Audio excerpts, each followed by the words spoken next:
Good evening. My name is Dr. Elliott Malamet. On behalf of my colleagues, Rabbi Yossi Saberman and Ms. Jillian Sinclair, I want to welcome you to tonight's program, which is hosted by our organization, Living Jewishly, which is based in Toronto. Living Jewishly is a brand new educational project that's intended to engage and inspire all contemporary Jews, young or old, secular or religious, in the search for meaning and relevance in their lives. We stress community, conversation, and communication in everything we do. We believe that Judaism, more than anything else, is a dialogue about the most important things of life, and that the quest for meaning must be at the center of what we teach others and ourselves about Judaism. One of the main emphases of Living Jewishly is to create and encourage person-to-person experiences. Digital communication is effective in spreading information globally, but it cannot substitute for the kind of emotional authenticity of live conversation and connection. And in that spirit, we present tonight's conversation. We want to express our gratitude profoundly at the outset to Murray Newman and Harry Koster for their sponsorship and support of this program in so many ways. They wish to dedicate the evening in memory of their parents, Morris and Eve Koster, and Herman and Anna Newman. May their memory be for a blessing. Okay, why are we here? I began thinking about tonight's event about 2 years ago in the direct aftermath of a program that I ran in Toronto. At that time, I invited Rabbi Greenberg and others to come and discuss the relationship of LGBT Jews to the Jewish and especially the Orthodox community. In many ways, the evening was successful. It was a very large crowd. People heard heartfelt and very eloquent stories about the struggle for LGBT Jews to find acceptance and a place within the Jewish world. People were moved and engaged. But afterwards, I had a nagging feeling that I'd missed something, and I've learned to trust my gut instincts. I realized that I found the whole subtext of the event, let's be nice to LGBT Jews and accord them the same honor and dignity that we give anyone else, as if the point is not self-evident to any decent human being. And the need to stress that fact in a public forum was for me embarrassing, and it left me deeply chagrined. So, though I realized it was pragmatic, it was necessary, especially within the Orthodox Jewish world, to communicate about the need for shuls and schools and individuals and groups to be sensitized to LGBT issues, I also felt that we had avoided discussing what to me is the bread and butter, the issues from a Jewish perspective, which is whether, in fact, the rise of a new kind of LGBTQ identity is, in fact, unprecedented and therefore a game changer for Judaism, Jewish law, Jewish theology. If, in fact, one may say that it's an identity not chosen in a classic lifestyle sense, but in fact one which is a core piece of a person's being, how does an ancient religion ultimately respond to that and to the modern world as a whole? And I began to think off of that specific example of something larger, which is how do we navigate the conflict between traditional prohibitions and the reality of a person's experience, between loyalty to a religious way of life, a way of life which has provided structure and meaning for Jews for millennia, and the question of fairness and equality for every contemporary human being. That's what we're here to do tonight. And with that in mind, it's my pleasure to briefly introduce tonight's panelists in alphabetical order. There are actually two sets of panelists.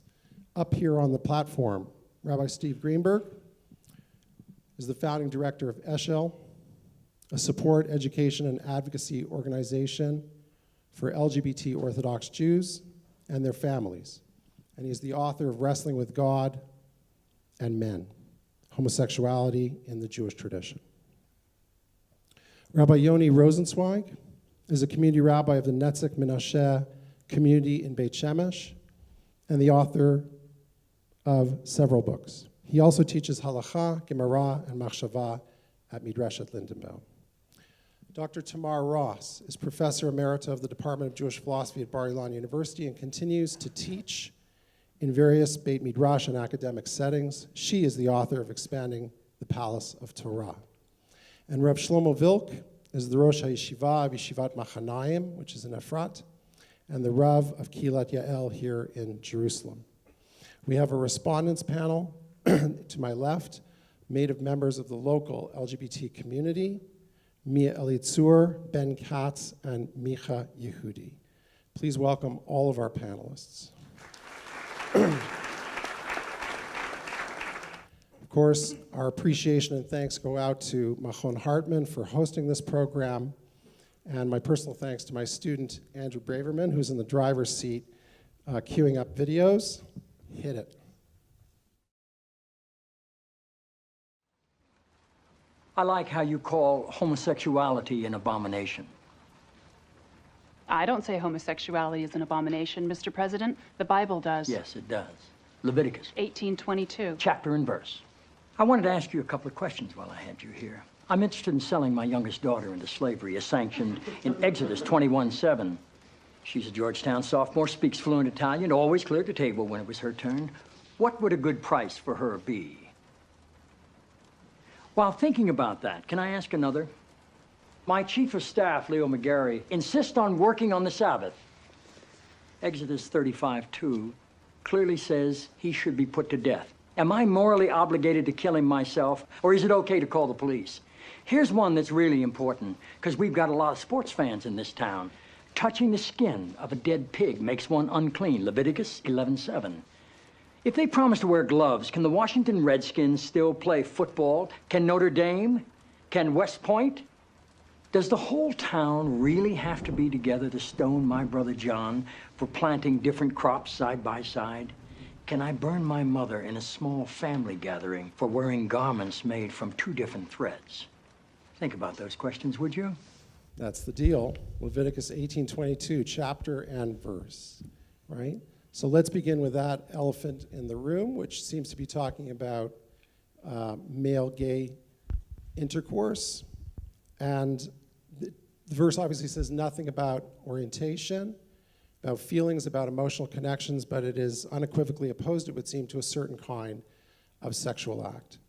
I wanted to ask you, and we'll start with Rabbi Greenberg and go across, whether you see the prohibition as exhaustive, meaning the Torah forbids this act and only this act. Do you see it as representative, meaning this is just the gateway to all forms of sexual expression between same-sex people? The first thing is that while the verse has to be given its due, its context and its meaning are not fixed. No verse is ever fixed and finished. And so what I would like to say is, while, no doubt we'll have a longer opportunity to talk about the ways in which we might find communities differing about it, I want to begin by saying there is no unified halachic response to that verse.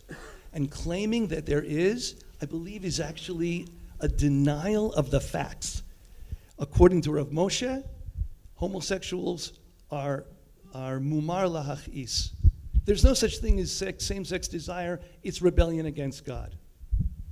And according to others, it's mumar l'te'avon.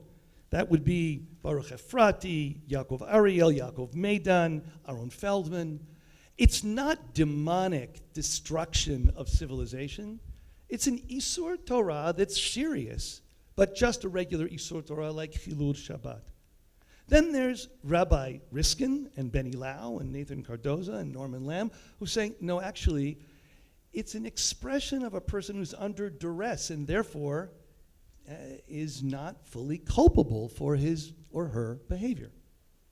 So the question is, well, what are we talking about? Is indeed the person we're speaking about actually described in the verse? These questions are the questions that I believe have to be asked in a very deep and profound and kind of ongoing way. In my answer to the question, I want to say that if we're talking about contemporary Orthodox Psika, whether or not I see the prohibition as exhaustive is totally irrelevant. What's relevant is not how we construct the meaning of the original text, but rather how this verse in the Torah has been understood over the generations, because one of the assumptions of Orthodox Psika is that all the layers that were added onto the original meaning become themselves part of that meaning.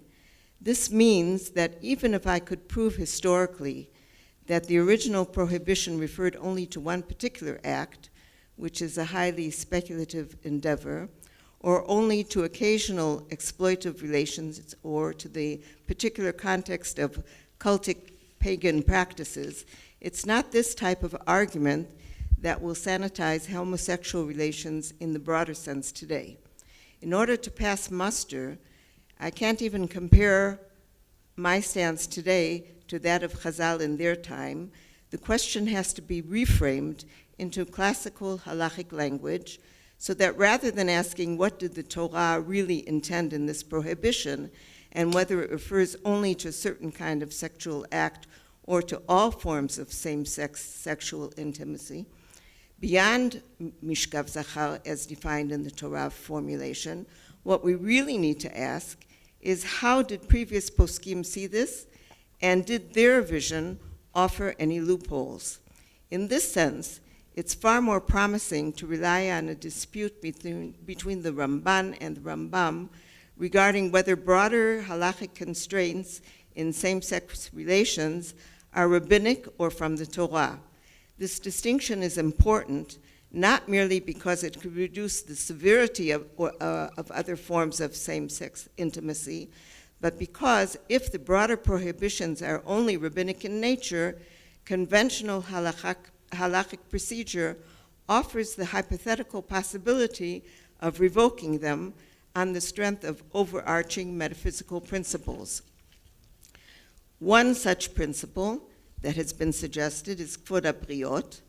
This argument is used today to protect the dignity of the blind, deaf, and dumb, and in the feminist context as halachic basics for calling women up to the Torah, and some would apply this to homosexuals, arguing that in today's world, demanding that people who are homosexuals not out of choice should live out their lives alone in a religious community that's so focused on the importance of nuclear family relationships is a compromise of their dignity. Another meta-halachic principle that can be brought if we're talking about rabbinic prohibitions is pikuach nefesh, in light of the high percentage of suicide attempts amongst halachically observant homosexuals. That's a consideration that cannot be applied to sexual prohibitions in the Torah, because especially those that are counted as yehareg v'al yavor. Or another principle that is sometimes brought is on strength of the argument that in the case of homosexuals, bitula shel Torah zeu kiyuma, that limiting the ban will prevent homosexuals from totally abandoning the religious way of life. And the same applies also to prohibitions regarding lesbians, which in any case are not mentioned specifically in the Torah and therefore regarded by most poskim as rabbinic. So what I'm really saying is that very often people look back at what Chazal did and say, well, we can do the same. We can compose wild midrashei halacha. We can revert back to the Torah and try and reconstruct what was the original meaning. These things, according to classical Orthodox psika, are not the way to go anymore, and we have to realize how we are proscribed, and to use that language when looking for some sort of heter.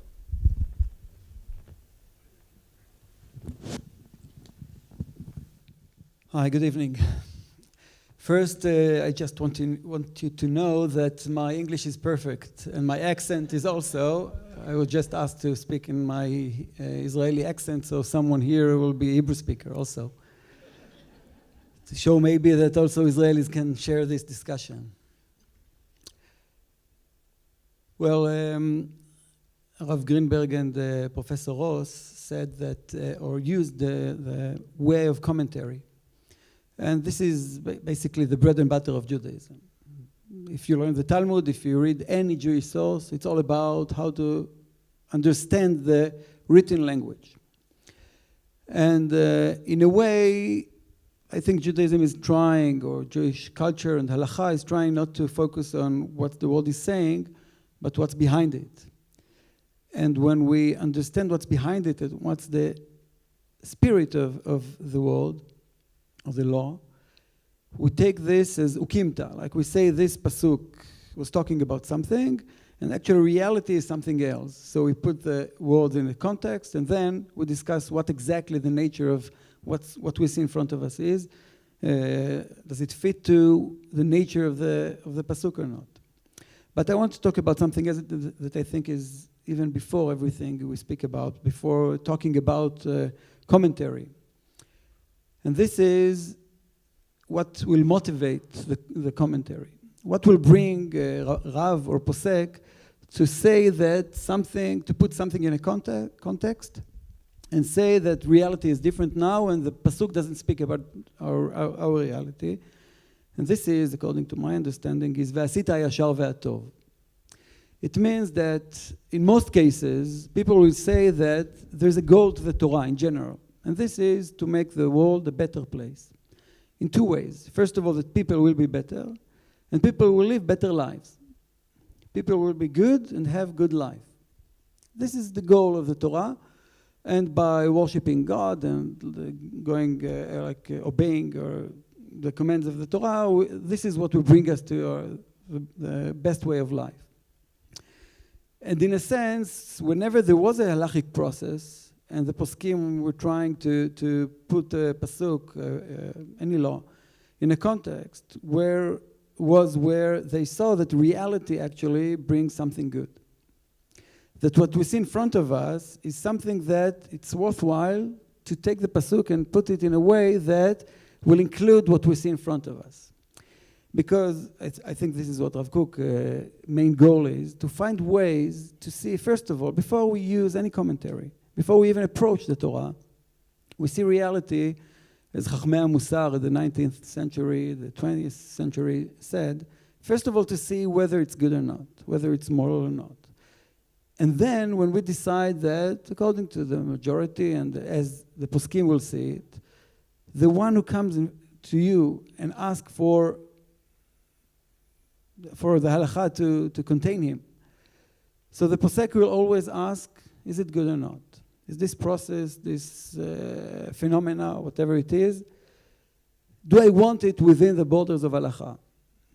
And if they will, and it's not about halachic will, it's about the goodness of what's going on in front of us. And I see it when people are asking me, if I see something that someone wants good, so then I can use avera lishma, and I can use all kinds of methods of halachic process. But first of all, we have to show that, to see and to show that we trust reality better than what was before. So how would that determine whether you would want to pursue the track of only one sexual act is forbidden or not? Yeah, I understand. Well, what I was saying is basically that I don't think that the law itself, when I see the Torah says in Vayikra that it's only homosexual relation, sex relation, without the context of all kinds of sexual relations, the Torah actually, I always teach that Yahadut is about limitations, of course. But the strongest limits in Judaism is the barriers we put in front of Hashem between God and reality. I'm telling my students that Judaism is the first non-religious religion. Because what Judaism was saying actually in a world of Avodah Zarah, that everything is divine, everything is holy, that Moshe Rabbeinu actually said not everything is holy. There is one temple, and there is civil life. And the law talks about civil life. It talks about people. It talks about something outside of the Kodesh. Sometimes the Kodesh goes to the Chol. But basically, Yahadut is about the Chulin, about the world, about people. And so when the Torah is trying to regulate all kinds of sex relations, Gilui Arayot, homosexuality, actually I think it's, otherwise we cannot start a discussion. We have to assume that the Torah is talking about the spirit of the things, of the relations between human beings and God, and not necessarily about the case we're talking about. And everything is just an example of something bigger than what's in front of us. That's the only way we can commentate afterwards, without taking it as a dogma. So I want to jump in here. I think somebody would look at the Torah and say that you're saying that it needs to track itself or match itself to the good. Somebody else could look at it and say it defines the good. In other words, if the Torah says X is permitted and X is prohibited, it's already, from that point of view, saying to you, we've defined the good and the bad, and the transgression of what we tell you not to do constitutes the bad. So how is it that you can transcend that idea? How is it that you can say, it says not to do this, but I'm going to take that verse and I'm going to match it to what I think the good is, and therefore you're almost negating the idea that the verse has already told you what it thinks the good or the non-good is. How does that work? Okay, so I think that everyone that came before me already said most of what there is to say on this, so I'll just be a troublemaker and criticize everybody else. I think that there's a few things that I disagree with that have come before me. I understand Rabbi Greenberg's point about the prohibition not being of one kind. In other words, that you're able to interpret it in different ways. And of course, you mentioned the interpretations, and I agree with that. From a machshavik perspective, you can certainly do that. From a halachic perspective, I agree with Professor Ross that it seems like the halacha has been pretty steady, pretty consistent throughout the generations. I don't know of a disagreement, a significant disagreement. There is a midrash halacha somewhere, but I don't know of a significant disagreement amongst the poskim that I know of. Yeah, throughout millennia, since the prohibition has been written down, that to limit it or corner it to a specific sort of eventuality or situation. So as a result of that, I would say, I mean, you said that anyone who says that the prohibition is clear cut is, I don't know what you said, is wrong, is whatever it is. I think it is clear cut. I think it is pretty clear cut that that there is an issue. Does that mean that it can't be changed? I'm not going to go into that right now, but I don't think that from a halachic perspective there's anything that's not clear cut about the prohibition. As far as whether it includes lesbians as well, I mean, that's, you know, the Rambam brings it down. I think that from a Torah perspective, definitely not. That's my opinion. But it's still a rabbinic prohibition. I agree with Dr. Ross once again, with Professor Ross, that in that situation, there's of course other things that you can bring up, such as, you know, kavod habriot, Rambam Ramban, those other issues which definitely come up. I do think, and here I'm talking to Professor Ross, I do think that when we look at those tools, that sometimes, I think it would be hard to, I'm not sure that, I don't know how to put this. I'm not sure that it would be easy or simple to build a systemic solution based on those rules. In other words, if a specific gay person came to me and asked me a question, then I think that you could definitely utilize those rules.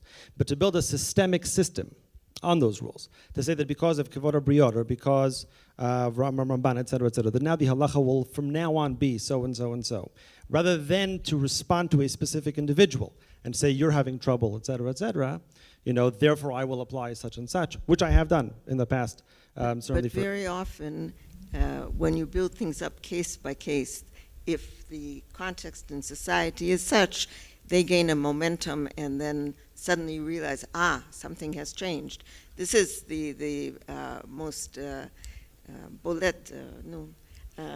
example is the issue of feminism, which there are very many parallels between what is happening in homosexuality and in other words, there were little specific questions that were raised by specific women, and eventually, we see.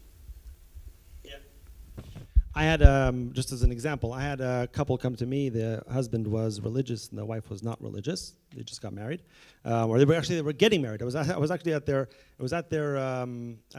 engagement party. Okay, and they kind of took me aside for like half an hour at their own engagement party, and we spoke because she was dead against keeping the laws of Nida. She realized that she'd have to go to mikveh, et cetera, but not touching her husband for 12 days was off the table as far as she was concerned. And he was having trouble with that, of course. And yes, I would say that in that specific situation, I utilized the Ramban, on this issue and factored in other things. But to say that now, because there are so many couples, that are part religious, part not religious, that because I will now say, well, let's just throw Hilchot Nida out the window for those couples, I still would say that that's taking it a step further that I'm not sure that we can do. But I'm not saying that those tools aren't usable. I'm just saying there's a difference between the systemic solution and the individual solution. Those are my comments. Right, so here we get into like a meta question, which maybe we'll deal with a bit later, which is what's the relationship, obviously, between some sort of pure textual tradition and the reality of people on the ground, the facts on the ground. You are talking about a kind of constructivist model where if there are enough examples of people who do things in communities, you're using the example of women who made changes, that seeps its way and creeps its way back into the halakha and actually changes it on a permanent basis. You're looking at it almost from the reverse, the top down. We have this heavily encrusted tradition, which really hasn't changed in some ways, speaking about the LGBT case. And you can sort of dink and dunk. You can move in and out with certain individual cases, but the broad spectrum of the textual tradition remains solid and casts a long shadow. The big question I think that many people are thinking about today, both people who are straight and people who are LGBT, is what's the nexus, the relationship between a textual tradition and a living reality? Which one, influences the other, right? Freud has this great joke about an insurance salesman who's basically, his parents are Catholic and he's a complete lapsed Catholic, and he develops a very bad illness and he's about to die, and the parents are still hopeful that somehow there'll be this kind of deathbed repentance, so they get a priest and they tell their son, just sit with him for a few hours, and they go into a room and they sit for hours. So the parents are very hopeful because they think, wow, he's been sitting there with him. So the door opens, and their son has not changed his religious orientation at all, but the priest has bought 3 insurance policies, right? Right, and Freud's joke is talking about the question of the reciprocity of influence, like which is really the key, and how does that work? And I think that's something we're all struggling with up here, right, which is the relation of that textual tradition to a lived experience. I just want to turn to Ben Katz for a moment. So I'll say, first of all, I just want to express a real appreciation that this is happening, both the organizers as well as those on this panel. Not so long ago was Pesach Sheni, where actually in this room we have an annual event dedicated to people where the standard mechanisms of our service don't work for them. And we celebrate on Pesach Sheni, making a little bit of extra space for people who don't fit into the normative framework. And at that event this year, this exact question came up, where more than one, I think it was one young man and one young woman, actually stood up and asked the people on the panel, why is there not a book about me? We're sitting in a room here filled with Sfarim, why isn't there one about me? And I love that we're starting to talk about this now. So in light of that, I kind of want to take the conversation here and apply it to some of the main questions that I've found that have come up amongst my peers.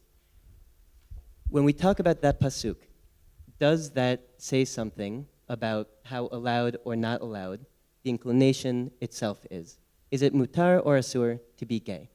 It's a question a lot of people have, or to identify as such, or to announce yourself as being part of a couple, or to be a parent in a same-sex relationship. The reason why I'm bringing all this up is that this one pasuk very often is interpreted very broadly with very specific ramifications. So I guess I'd like to ask, in your interpretation of that pasuk, where does it begin and where does it end? So I want to suggest that, to as an introduction to this answer, Eshel, the organization that I run, did a study of synagogues, Orthodox synagogues, 120, and what we discovered is that the level of acceptance of single gay people is like through the roof. The insistence on empathy is 90%. The challenge is when people show up in couples and in families, and basically they are in their willingness to be part of a community as a couple, highlighting the normalization of gay life. So what I want to say with this is that, and I really focus this on in the end of my book, and I kind of think it's sometimes missed, is that the real question may not be about a single halachic theory that imposes itself on us all. And sometimes, when you say there is no way out, do you understand that you're telling a 16-year-old, if you love God, you must be celibate for the rest of your life? Tell me, really, Yoni, could you sit in front of a 16-year-old who is terrified and frightened and say to him, God wants you to be alone and lonely for the rest of your life?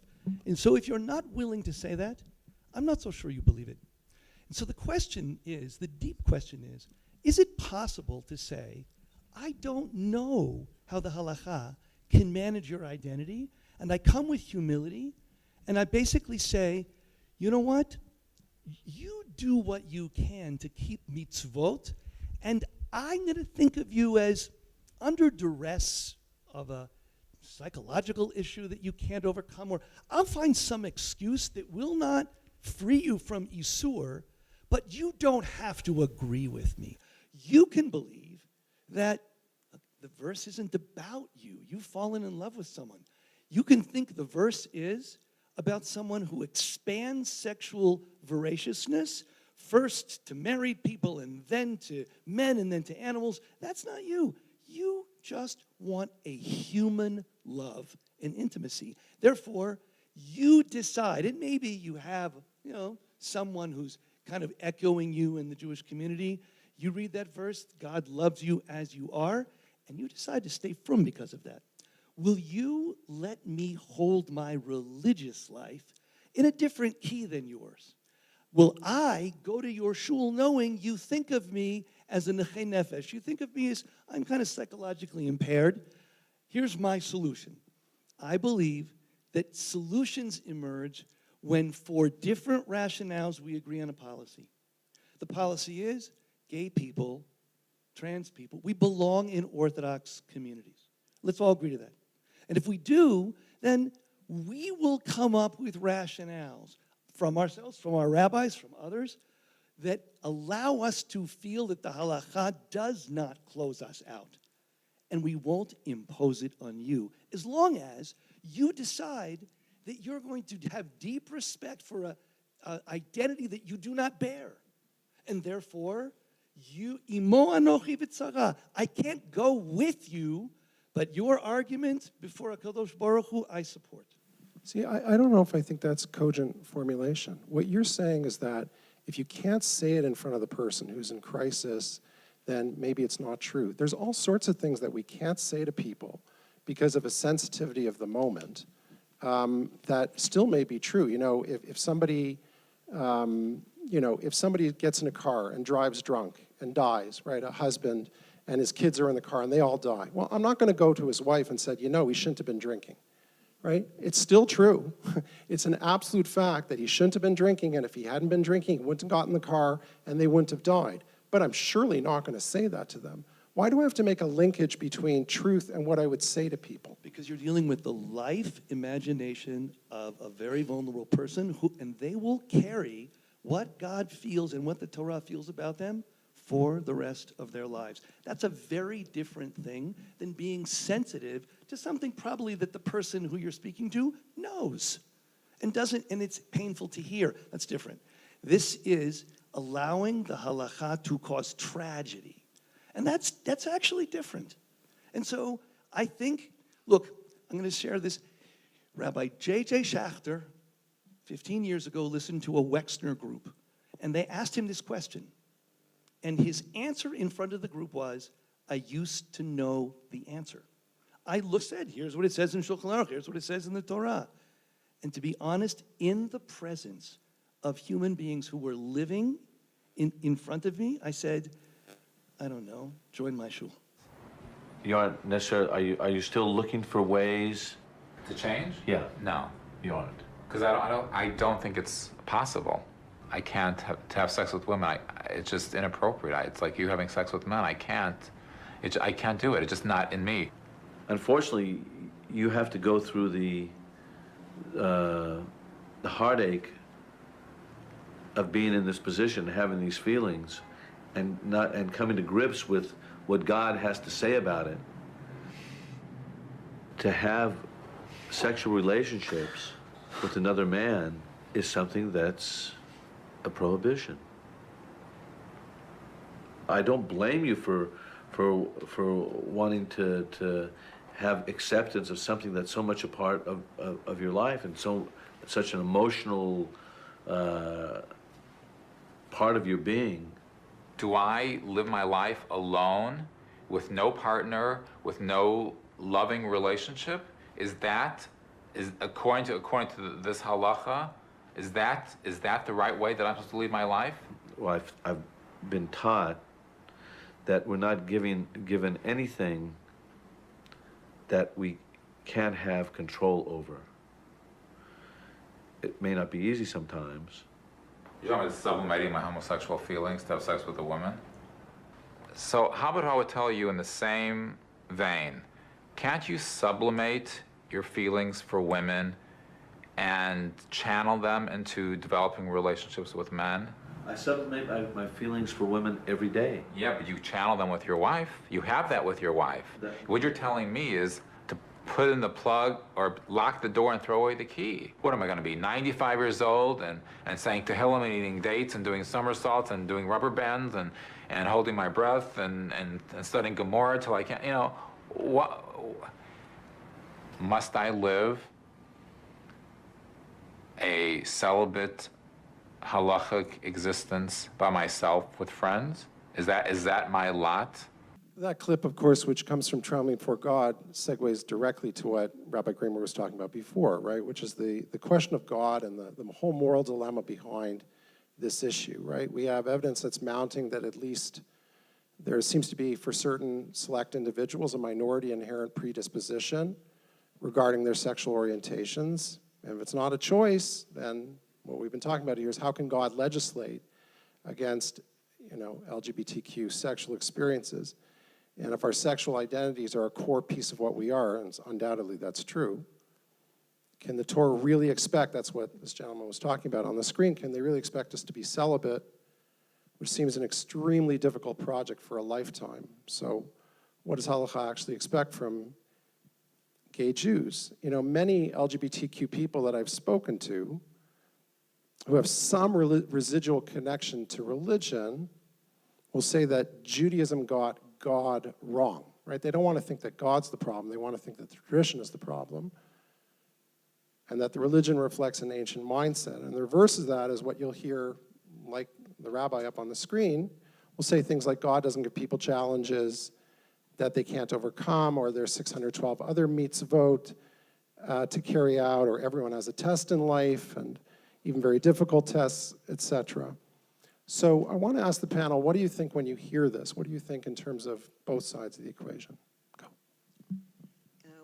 When I hear claims that God couldn't have possibly intended this or that, my reaction is that such claims are never regarding the facts of the matter. Metaphysical talk about what God wants or doesn't want of us is not descriptive but prescriptive. Whether we say that God expects homosexuals to be celibate, or that Judaism got God wrong, both are just another way of saying what we think should be the case and how we regard the message of the Torah. Historical criticism and modern epistemology after Kant have made it impossible for me to view the Torah's commandments as pristine divine truths free of human input and specific social contexts. Even the Midrash speaks of the voice of God as having been transmitted and modulated to each person of Israel according to his strength, and even to Moshe, despite the fact that he spoke to God, God spoke to him pe'el peh, also according to his strength. I therefore have no problem viewing the injunction against homosexuality as the product or hearing of a particular culture. The compelling nature of this injunction doesn't derive from my belief that it was literally dictated by God and is necessarily an absolute value, but rather from my decision, or the decision of my parents, my home community, my ancestors, and the Jewish people at large, to accept the Torah and its rabbinic interpretation as the basic yardstick for my religious behavior. For this reason, the lack of fit between the Torah view of homosexuality and today's understanding is not a theological dilemma for me, but rather a practical, halachic one. Because I'm not a fundamentalist in my understanding of Revelation as strict stenography, I feel free to entertain the possibility that, given new circumstances, our previous understanding of the injunction against homosexuality may no longer be a perfect fit. On a theological plane, metaphysical talk, in certain cases, might not be God doesn't give people challenges they can't overcome, or there are still another 612 mitzvot to carry out, but rather, if certain processes in the world seem to be working incontrovertibly against God's original intentions, this too might be a sign from heaven and a form of revelation. Just as Rav Kook found positive justification for the impossibility of keeping mitzvot tochicha in our day, or of completely eradicating the seed of Amalek, or just as Rav Yosef Henkin suggested that we don't have a Sanhedrin because this comes to prevent the reinstating of corporal punishment, it's possible that we might even someday view the appearance of a new understanding of the nature of homosexuality as a positive response to new spiritual needs. And in this connection, I'd like to speak about a passage from Rav Kook, which I find particularly interesting and compelling, particularly in this context. Rav Kook has a passage which he calls the major changes in modern thought. And in that passage, he compares three different areas which have no connection inherently to each other, which have all changed their particular view in the same direction. The first is anthropology or sociology, in which we once thought that each community and each nation is a civilization unto itself, and one is, and they preserve their own unique essence and their laws and their language and in their religious belief, etc. We now realize that all are interconnected, and if somebody sneezes in Honolulu, there are reverberations in Timbuktu. The same in cosmology. Once we thought we were the center of the universe and everything revolves around us, and now we realize that we are part of huge cosmos with all sorts of galaxies and interconnections that we don't know about. And the main most striking innovation is in biology, where we once thought that human beings were pninata yetzirah, something unique unto themselves, and now we realize that we are first cousins to the monkeys, and that what happens in the animal world also, or in plant life, also has something to teach us. Why am I bringing all this? Because in all these three disciplines, where when we once thought there were strong distinctions between things, now we realize that there are interconnections and the distinctions are muddied. We could carry on and put homosexuality in this context as well, or the whole postmodern way of thinking, which sees everything as a spectrum rather than as strict binary distinctions. Rav Kook sees this development as really answering an unconscious spiritual need, the need to grow out of the monotheistic conception, which sees God as somehow hanging over and above us and imposing his heteronomous, is that how you pronounce? Heteronomous dictates on us. And we're going to provide a dictionary later on, so don't worry about it. Rather, we understand that just as there is a connection that is graded between us and lower levels of being, so also there is a connection between us and higher worlds, and God is part of us and we are part of God. So that although it seems wild, and certainly Rav Kook didn't think of homosexuality in this way, but just as some Christian theologians who are homosexuals have come up recently with the idea that their homosexuality is a kind of tikkun to the inbuilt defects in heterosexual relations, where you see a strict division between men and women, which always involves hierarchy, and homosexuality comes as a kind of tikkun that doesn't overthrow this distinction altogether, but also shows how there's a certain mutuality that also is a tikkun. Can I say? Okay, great. So I want to ask a question. In my experience of Judaism and halacha, it has changed in the past to account for societal changes. So I just want to understand if that could be done in a case like this. Like, why is this different? Why could it not also respond to a change in society? Well, I'll try together. Well, what? Yeah. Okay, so I think it's the same line. First of all, if you see the philosophy and the historical background of halacha, you see that halacha always try and say that I know what is good and I will define what good is. And on the other hand, it always looks around to see what's going on around and then give it an infrastructure or a framework that what's going on in the world will be according to what we believe it can come from the Torah. But still, it's always a combination of the Torah as a definition of what is moral and good, and looking around to see if we're not behind, in a sense. And this is what always the dispute, it's an ancient dispute between those who think that V'asita Yashar V'atov is the Torah, or V'asita Yashar V'atov is the way to respond to the Torah.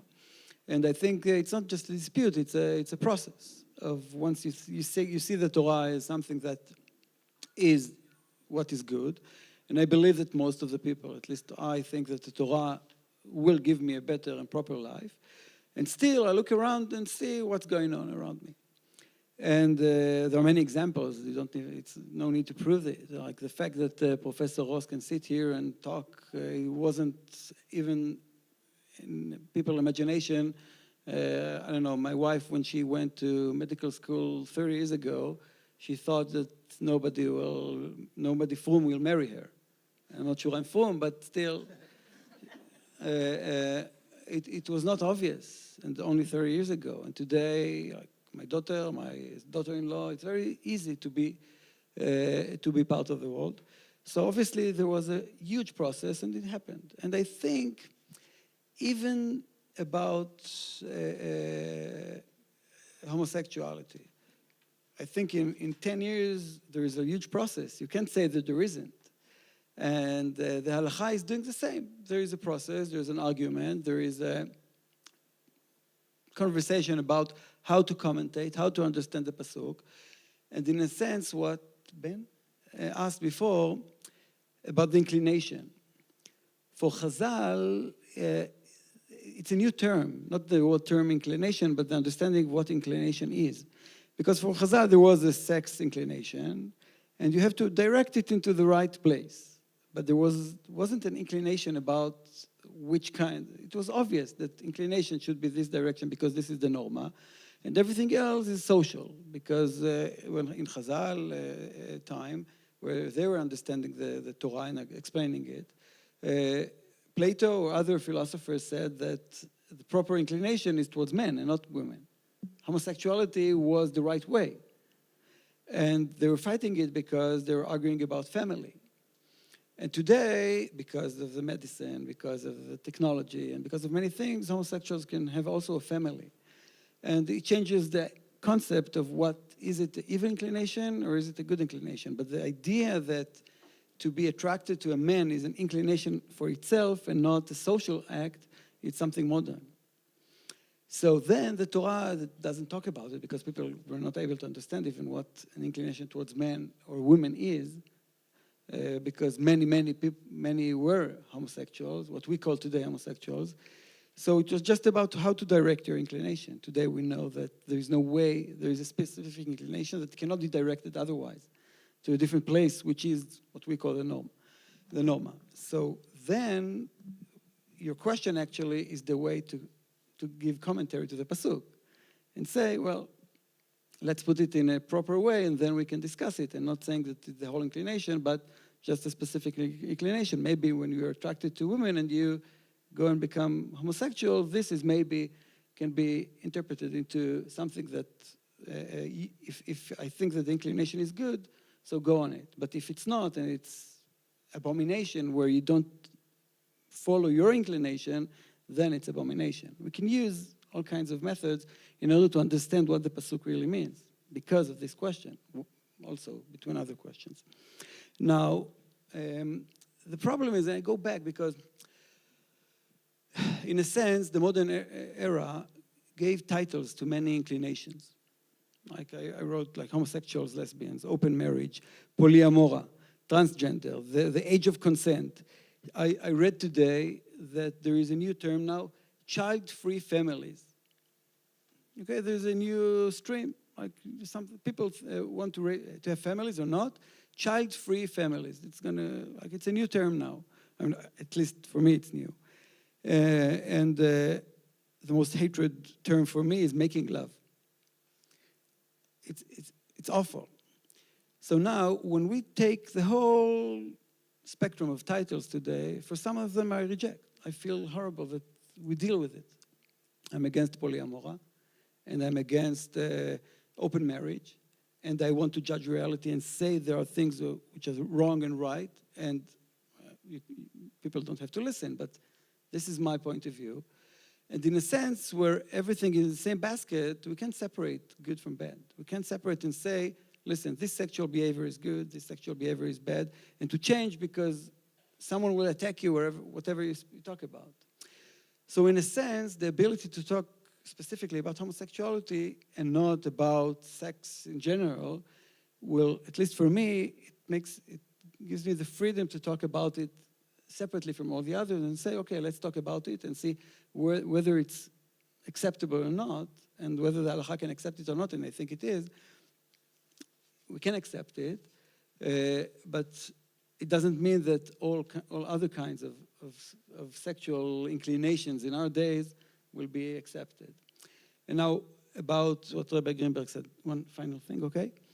And this is 20 years ago, one of my students in the class, I spoke about homosexuality and about the ability to accept and so on. And one of my students in grade 11 told me, not everybody has inclination for men and women together. So everybody was quiet in the class because now he's going to be the target. He's going to be targeted as someone is, because everybody understood. And okay, I was trying to deal with this, but afterwards I opened all my Maaser Ksafim since then for 20 years goes to gays and lesbians in Gush Etzion. And I'm trying to help. And I'm trying to, those who don't want to tell anyone in the world, some of them come to me, and we're two in Gush Etzion, and we're trying to help. And one of the major things I tell them always when I meet them, every week, is that it's not only that I don't judge you and so on, but maybe it's my English, that I'm trying to tell him that, listen, the modern era said that everybody individually also, kivnei maron, there are many explanations. Kol be'ei olam ya'avron lefanecha kivnei maron.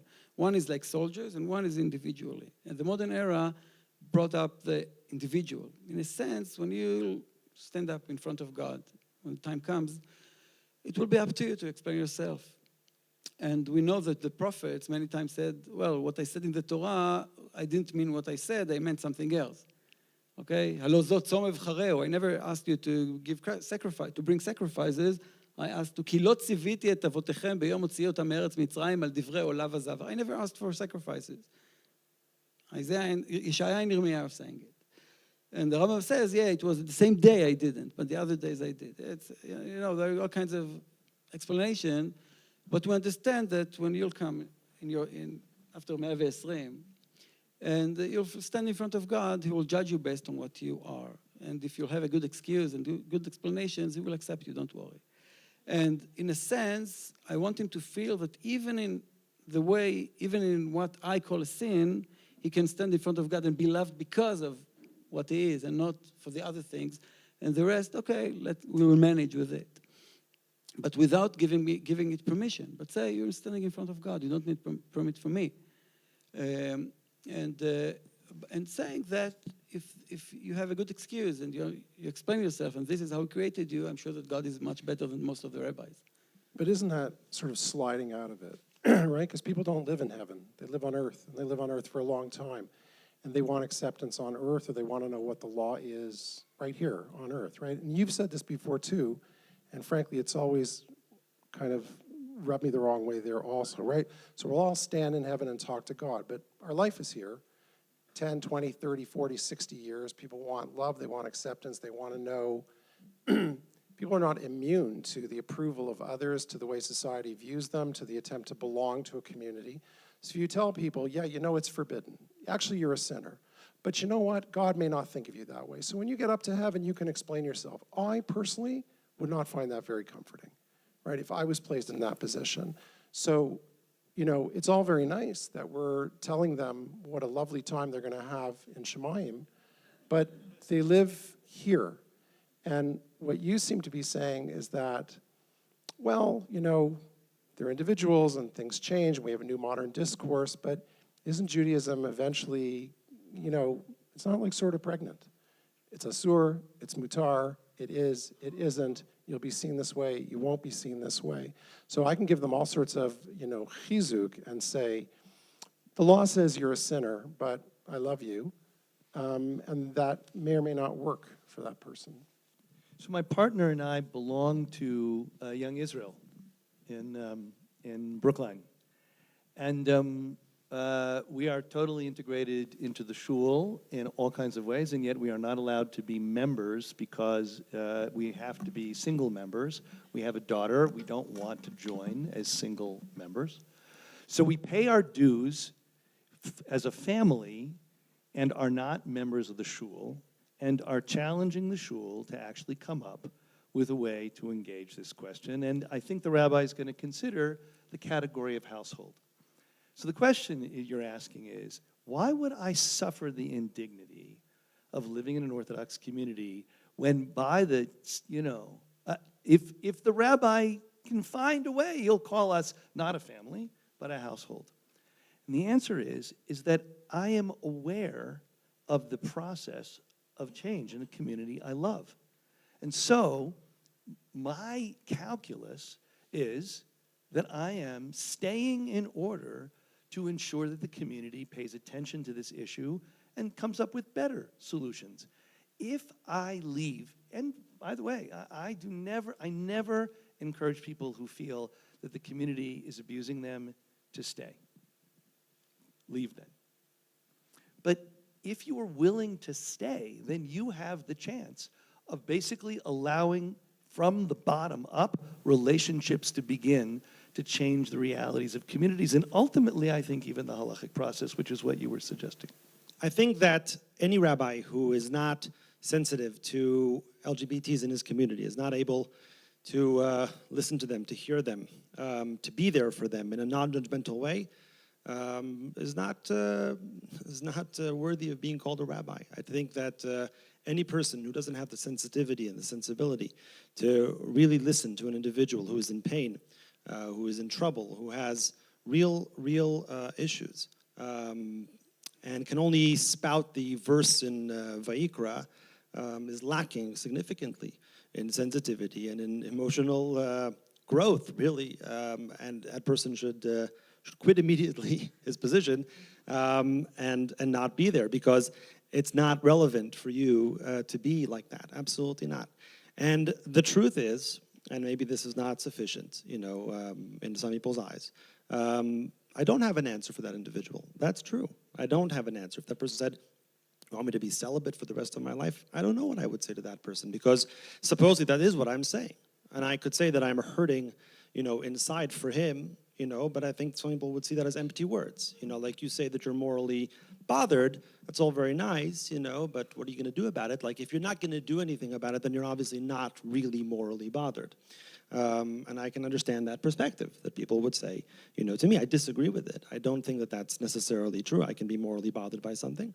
Chazal were morally bothered by the issue of mamzerut, and we know that they actually said exactly what Rabbi Vilk said before, that they said, okay, when they get to Shemaim, they have a special place. So they were bothered morally. I believe that they were bothered ethically by the institution. They didn't abrogate it, they didn't annul it, but they did, in a sense, promise something to the mamzerim. That was their way of dealing with it, whatever it is.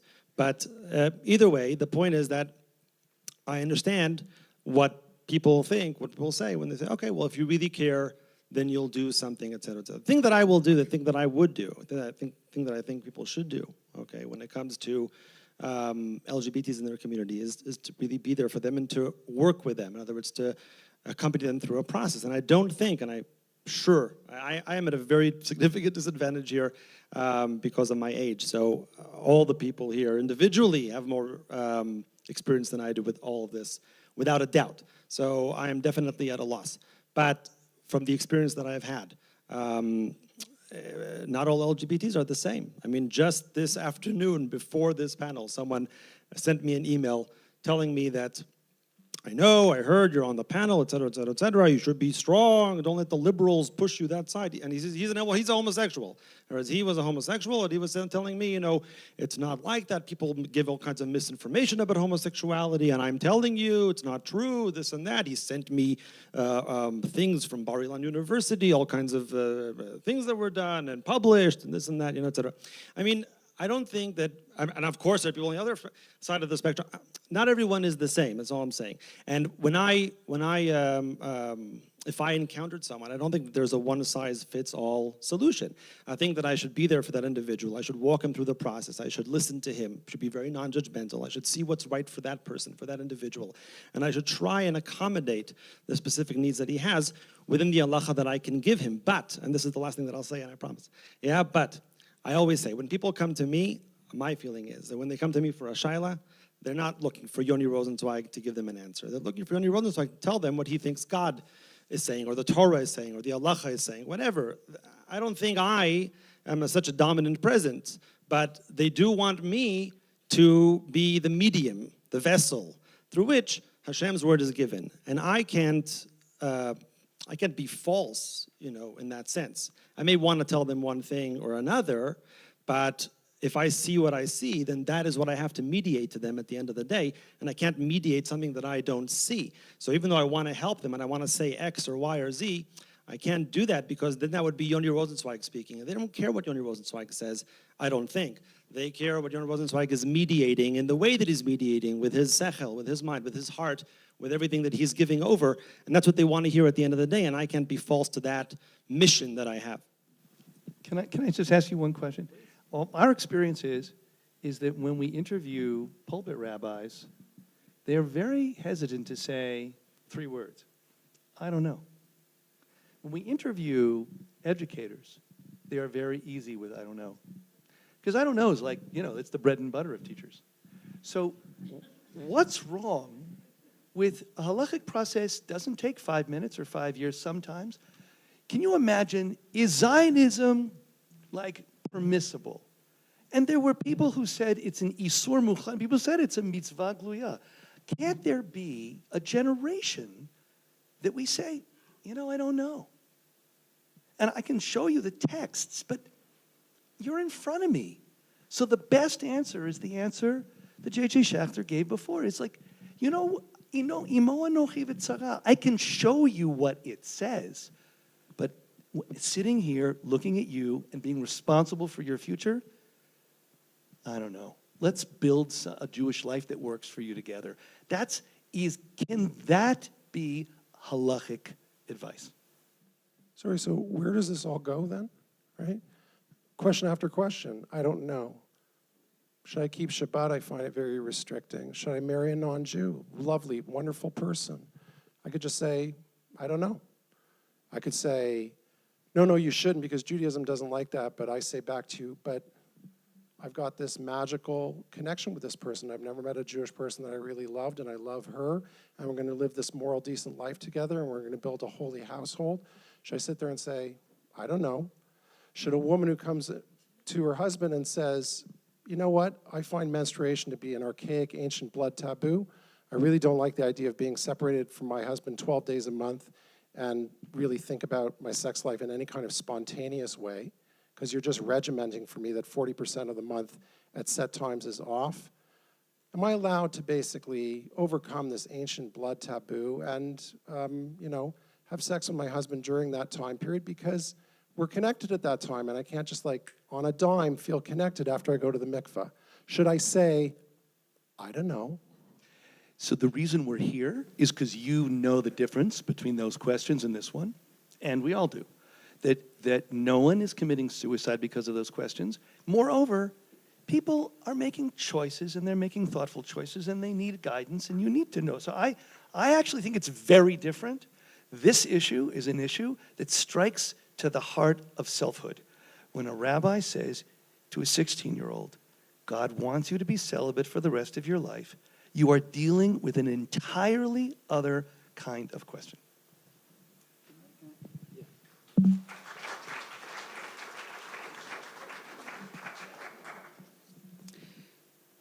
Well, it's a problem after. I wanted to start by saying I don't know, but I will fall into it, yeah.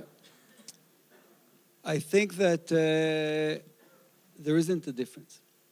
And my answer to this question is, first of all, the slippery slope and stuff, it's not an argument where you can talk halachically, okay? It's a social thing then, okay? And we're not here for a social discussion. We're here to talk about what the Yahudut has to say about the issue that is right in front of us.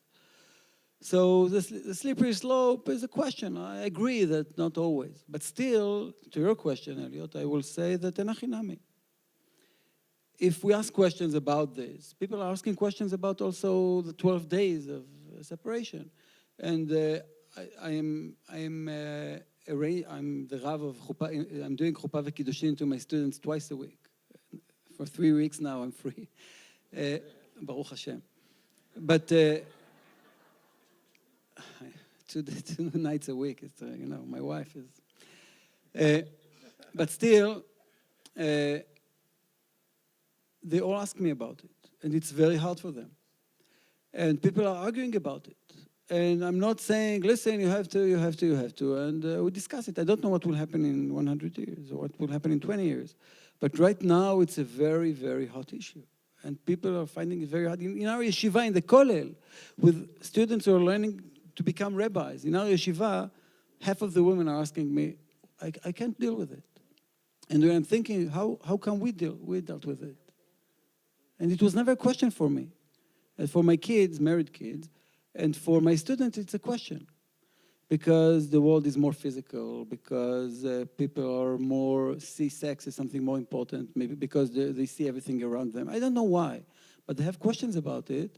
And I can tell you there's a huge argument now between yeshivot, and I spoke with Pua, and Pua is there, and they all deal with it. Pua is... reproduction and fertility organization here in Jerusalem. And they deal with it. And now, I think at the beginning they said, okay, no, who cares? But now nobody can say it. So enachinami. It's a question that should be asked about everything, because right now I'm trying to convince, I'm trying to explain, I'm trying to keep the halacha, I'm trying to tell them how it's important, but I'm not sure what's going to happen very soon. So, enachinami. So if the question is in front of me, for example, Shabbat, okay? I don't know what will happen with Shabbat, but I think that if you'll go to Paris and the store will get 500,000 euro fine if they will open on on Sunday. And in Israel, you can open your store on Shabbat and have a fine of 600 shekels. So I think that Shabbat is a moral thing. And if someone comes and say, I want Shabbat according to my opinion, I have a good excuse. I have a good explanation what to do. And about many other things. But still, when something is standing in front of me, which I think is immoral, I have to face it. And I can't say, okay, this is what the Torah said. But I can say, okay, if you think it's moral, do it. So like Rabbi Greenberg says, we have to discuss it. And right now, one final thing is, according to what Rav Yoni said about the Midrash about Mamzerim, the Midrash says that when the Sanhedrin says to someone that he is Mamzer, Hashem is trying to comfort him and say, I'm with you. So now, this is what I'm saying, that what the Midrash is trying to say is that what Dayan in the Sanhedrin will say to someone that he is a mamzer if he knows that God's sitting in front of him with a mamzer and comfort him. That's what happens eventually. That a Dayan will know that if the society speak about the comfort that God gives those that society reject, which society will reject him, will reject them. If to revert back to your question about how change, social change will take place, every Jew seeking change has to, halachic Jew, has to contend with the formal weight of tradition versus the strength of his moral intuition. The greater the severity of the clash, the more cautiously he must move, and he also has to look for broader support in taking the first step.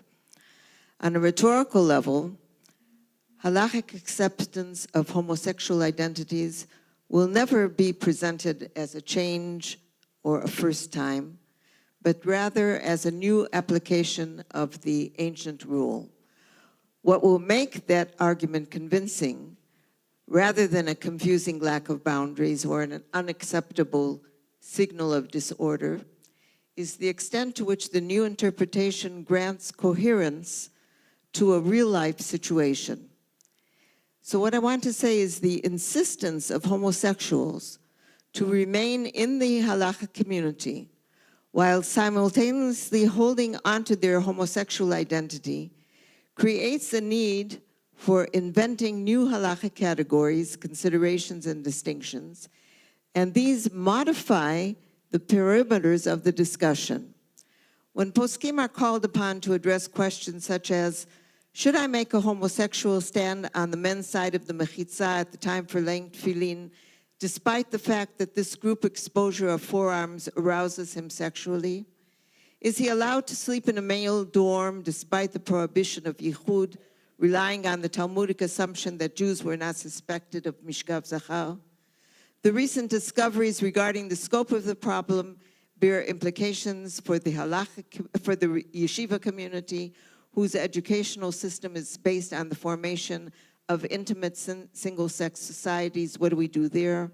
Should the religious establishment condone announcements of single-sex marriages in newspapers catering for Jewish readership of all denominations, or ads of shidduchim societies featuring the profiles of homosexuals and lesbians who are openly seeking partners for the purpose of marriage or some form of joint parenting?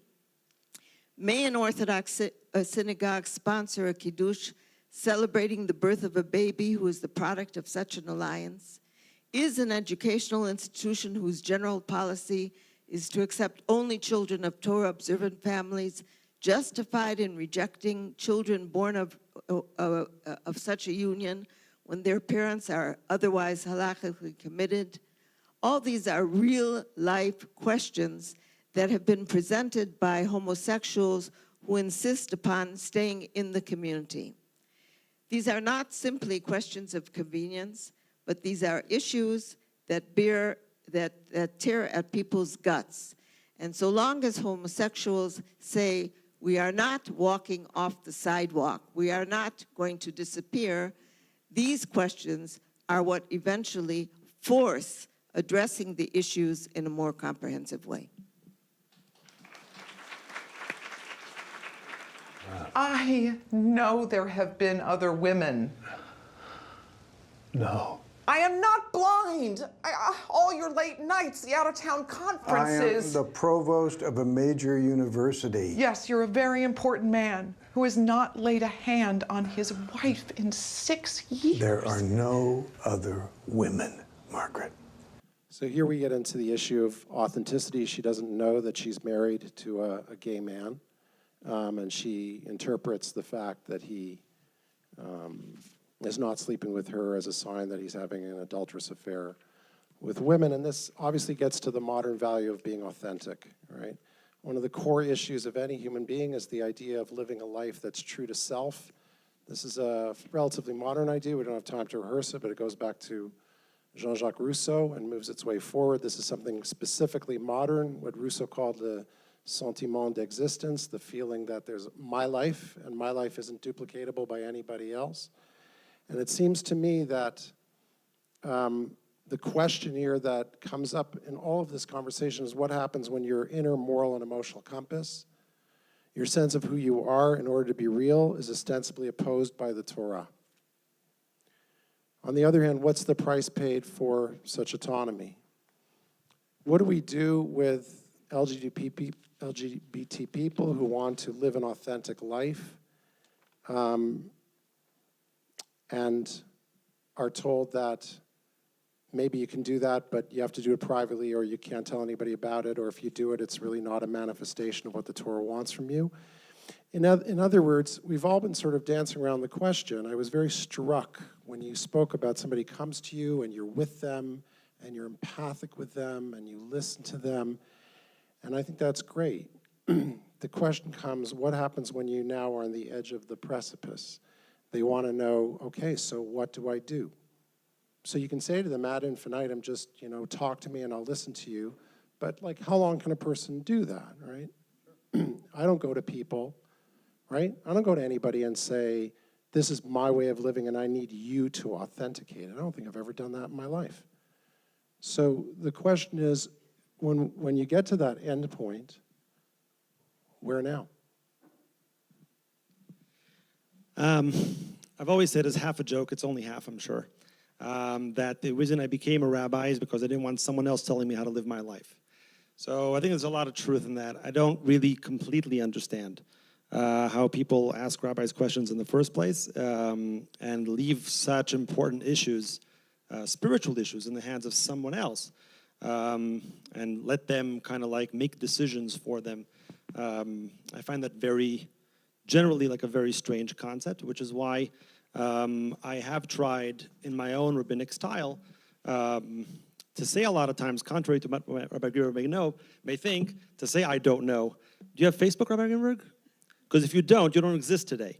Okay, so I'm happy that you do. Okay, but if you see, if you'll notice, a few days ago I wrote a post, kind of like in preparation for this panel, where I basically said I don't know about this topic, okay? And if you want, you can go read it and you'll see. So I agree that many times you kind of need to work with people. I think that's the best model of rabbinics, personally. It also educates people. I want people to be educated. I don't want them to be following blindly what I say. I want them to know what they're doing and why they're doing it. So I would like them to move with me together. And when I actually speak to my students, I'm sorry to go a bit off topic, but when I speak to my students at Lindenbaum, end of year, I always tell them, I have two kinds of people who ask me questions. I have the annoying ones and the non-annoying ones. And I always say, be the annoying ones. In other words, there are the people who ask me a shaila, they want a yes or no question, and because I'm busy and I have a million things to do, like everyone really, I'll just give them the yes or no. But I have like 5 or 6 who are going to be like, why, and what about this, and what's the source, and now I'm going to be 25 minutes on the phone. Yeah, but that's great, because those people are going to learn something. And when they ask questions, I always say, ask all the way. Don't just get a yes or no. Learn something, and that's the way for you to learn, for you to be part of the halachic process. So I really believe, that that's true. And so more specifically to the question that you asked, the person's on the precipice, right? I would never push them away. I would never castigate them or say that they were, I would never call them a sinner or anything of that sort, etc. I believe that we need to find ways. It's less relevant in my own community. In other words, it doesn't really come up. It doesn't really happen so much. But in general, in communities, I believe that we need to find ways to incorporate and to be welcoming towards people who are LGBTs, and find the best ways to do it. And I want to say one point over here, and then I'll let the others speak. One more point. The reason that the LGBT issue is a hot button issue, in my opinion, is not because it's a sin. It's because it's perceived as a threat. I think that is the truth. I think that 20, 30, 40 years ago, maybe it was women's issues. Today, that's still kind of looked at as a threat, but not so much anymore. There's a healthy, let's call it halachic, machshavik discussion about it. I think it's developed more towards there. There's still a lot of controversy. I'm not saying not. But I'm not sure that it's considered as much of a threat as other things. The issue of family structure is considered to be a very big threat to religious individuals. It's because of divorce rates, it's because of single parenting, and it's because of homosexuals and lesbians. So all these things are ruining the family. They're ruining the Jewish family. That's what people are afraid of. That is the big fear. That's the big threat that everyone's worried about. And that's why these issues are singled out. Because people always say, why would you accept someone who's Mechal Shabbos or who eats treif, but you won't accept someone who's not? The answer is pretty clear to me, because people don't view Mechal Shabbos as a threat. Okay, that person's Mechal Shabbos. It's his business if he's Mechal Shabbos. That's all. It's not threatening my Shabbos. But you are threatening my family. You're threatening my family structure. You're threatening my community. You're threatening everything around. And that's what we're afraid of. That's the big threat that everyone's afraid of. I am not afraid of that. And I don't think that we need to be as afraid of that. I think we need to understand that people have real needs, are in real pain. We need to make room for them within our communities to the best of our abilities. I don't think that I could hear, it's not the time, not the place, to sketch out exact boundary lines, nor do I think I really know exact boundary lines. But I do think that we need to do our very best to make place for those people.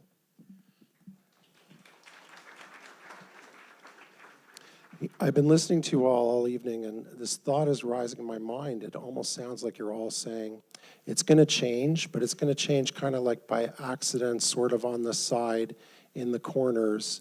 We're not going to go out there. All of you have said the same thing in different language, which is we're not going to go out there and say, you can do this now.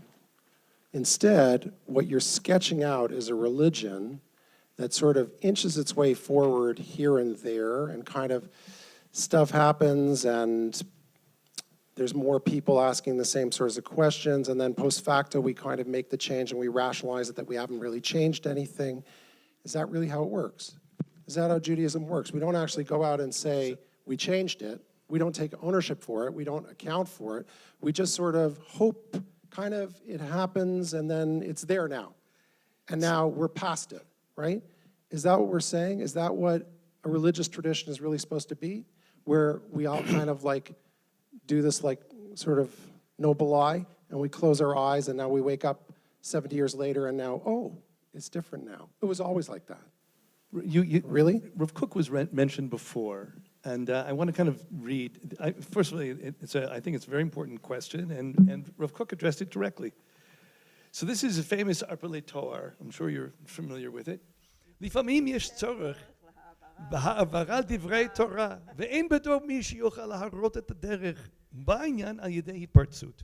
There are times when there's a need to violate the words of the Torah because there's no one in the generation that can show how to do it permissibly. So it comes as a breach. It would be much better if such violations came as unintentional transgressions, mutav shushogim v'lo mezidim.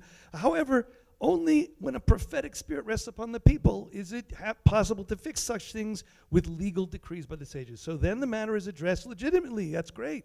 And openly as a mitzvah. That's how change happens, normally. But, through the obstruction of the light of prophecy, the matter is fixed by breaking the law. The external manifestation of which saddens the heart and yet gladdens it by its inner essence. So what I want to say is that, no, I do not stop at Onis Rachmana Patre, Nebuch, you're under duress of a terrible thing, but we're not going to hold you accountable. I basically encourage Orthodox, halachically committed LGBT Jews to believe that they are indeed not only welcome in these communities and have to behave as if that world has already come, which is difficult and painful, and I don't necessarily think everyone must, but this is what's going to make the change. I also say, in the end, mutar lach. And I have to say, I know it's dangerous territory, but it's Rav Kook. I believe it's actually behind me in this. When the transgression appears, you have to risk not knowing fully if you're right. And then what happens is, this is what happened with Zionism with Rav Kook. He didn't know. All the poskim said Zionism was wrong, and he decided divrei Torah b'pirtza, to violate and then to build the bridge back to the system, and then other people could cross it. That's, I believe, what at least some communities can do. And that's what I would expect Orthodox rabbis to say. If my community can't go that far, I want to find an Orthodox, committed, halachic community where you can feel like you can be fully part of the community. You can find a partner. Someone will set you up with a nice boyfriend or a nice girlfriend. They'll be willing to do it. By the way, there are communities out all over North America where there are nice Orthodox women who will say, I just found a young guy for you. I think it'd be great. It's happening already because the human reality is transforming the community. So no, in the end, I would say it's going to take time, and there's a price to pay. I accept that there's a price to pay. Both I've paid it personally, and I think that it's not easy to live in a community that doesn't yet have the full portrayal of our lives as we feel them, but it's beginning to happen all over, I think.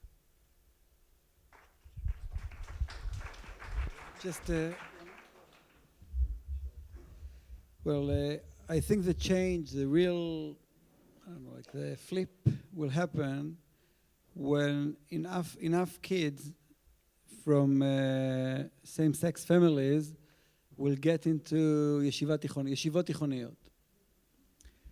This is when the change will happen. I know that some of the yeshivot is there now, at least in our yeshiva and others. There are kids who are very, very serious about their yadut, and they grow up in a same-sex family, lesbians or gays or homosexuals. So, and nobody's arguing anymore because that's you cannot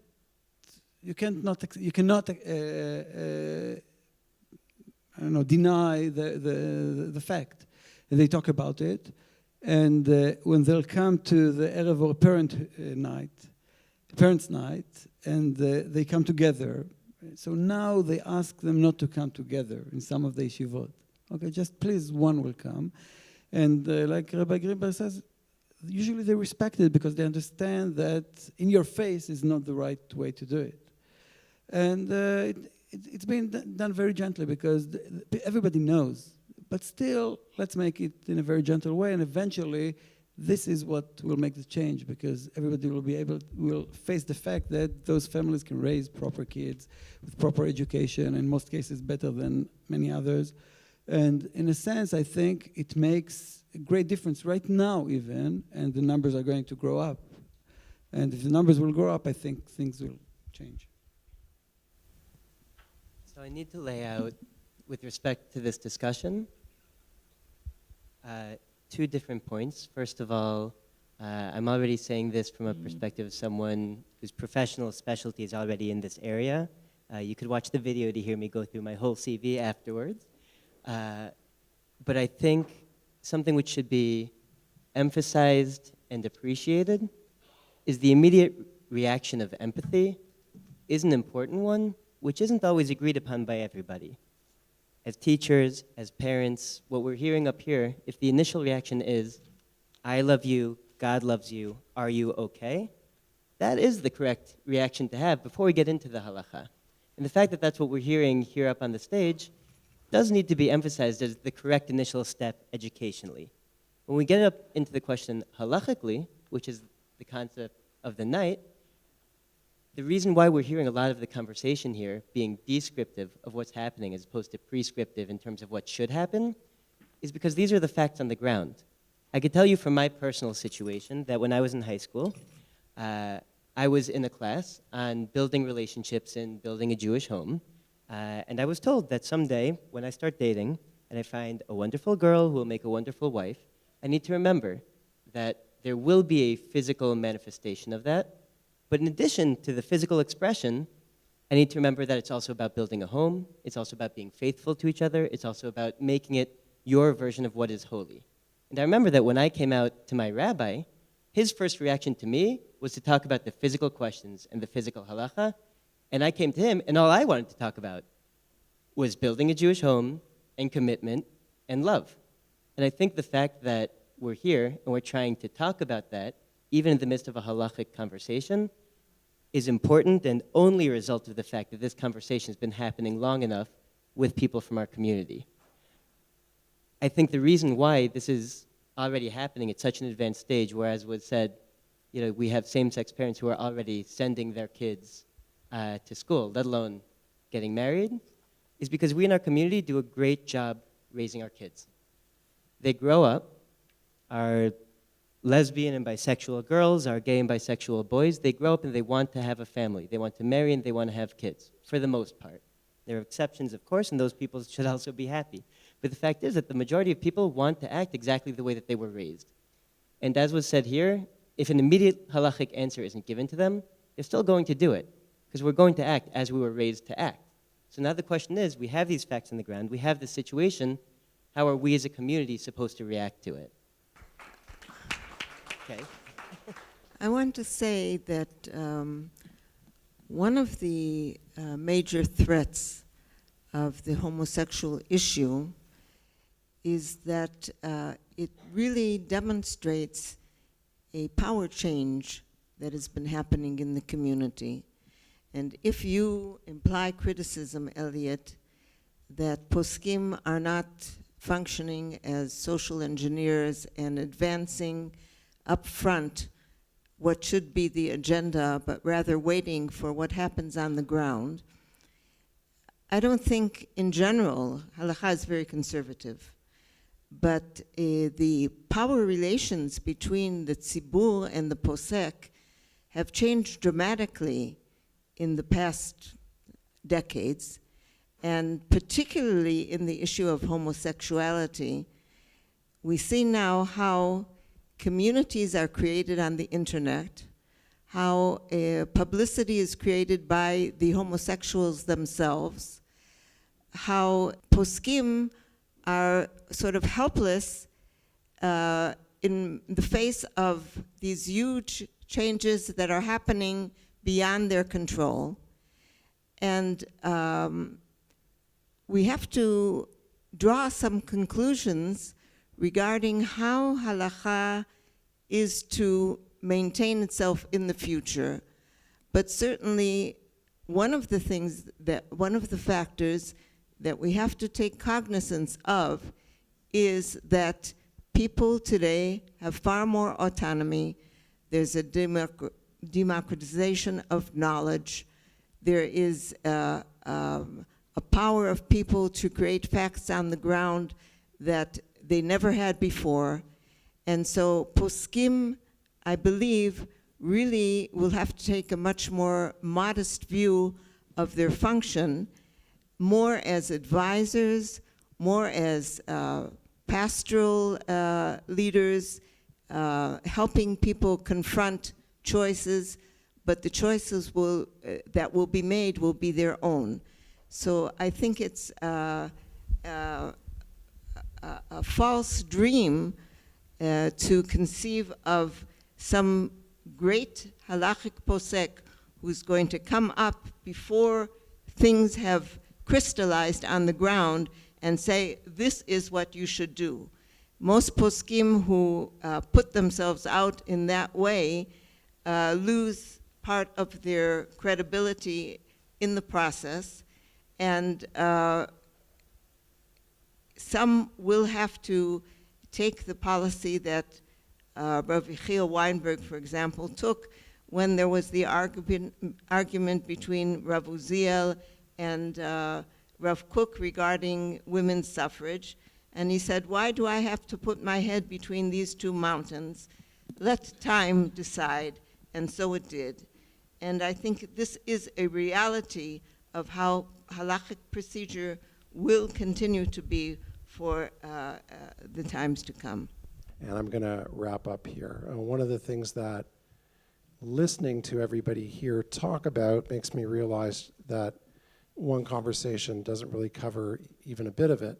And my hope and my prayer would be that we have many such conversations in the future that try and get into the complexity of these issues, because clearly, if there's anything we've learned here, there's no single way of thinking about these things, that when things are hard, you have to think creatively and you have to think diversely. So I, first of all, want to thank all of you for coming. I want to thank our panelists here all across the table for their time, their effort, their sensitivity, and their thoughtfulness.